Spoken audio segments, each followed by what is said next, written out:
अवधूत चिंतन श्री गुरुदेव दत्त श्री स्वामी समर्थ. नमस्कार, मी रोहिणी. तुम्ही पाहताय महिमा स्वामींचा. माझ्या चॅनलमध्ये तुम्हा सर्वांचे खूप खूप मनापासून स्वागत. स्वामी महाराज तुमच्या सर्व चांगल्या इच्छा पूर्ण करोत ही स्वामीचरणी प्रार्थना.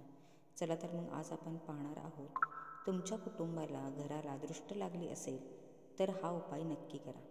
असा त्रास तुम्हाला पुन्हा होणार नाही.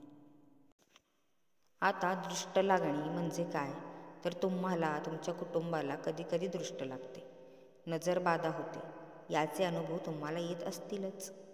वास्तविक पाहता मातेची, मायेच्या माणसांची, हितचिंतकांची, परक्या माणसांची दृष्ट आपल्याला कधीच लागत नसते.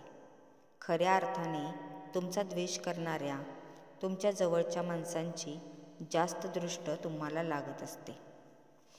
तुमचे मुख न पाहवले तर ते तुमच्याबद्दल वाईट चिंतन करतात आणि हे वाईट चिंतन करत असताना त्यांची स्पंदने तुमच्या भोवती तुम्हाला घेरतात आणि त्यांची तुम्हाला दृष्ट लागते. यावर जालीम उपाय म्हणजे तुम्ही आपली आध्यात्मिक शक्ती, आध्यात्मिक साधना वाढवली पाहिजे. तुमचा द्वेष करणारी माणसे तुमच्या परिचयाची असतात. खालील मंत्राने त्यांची नावे घेऊन आपल्यासमोर दक्षिण दिशेला एक कापूरवडी पेटवा आणि खालील मंत्र तुम्ही म्हणू शकता.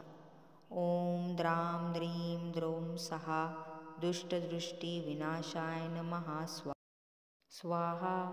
श्री स्वामी समर्थ. जय जय स्वामी समर्थ.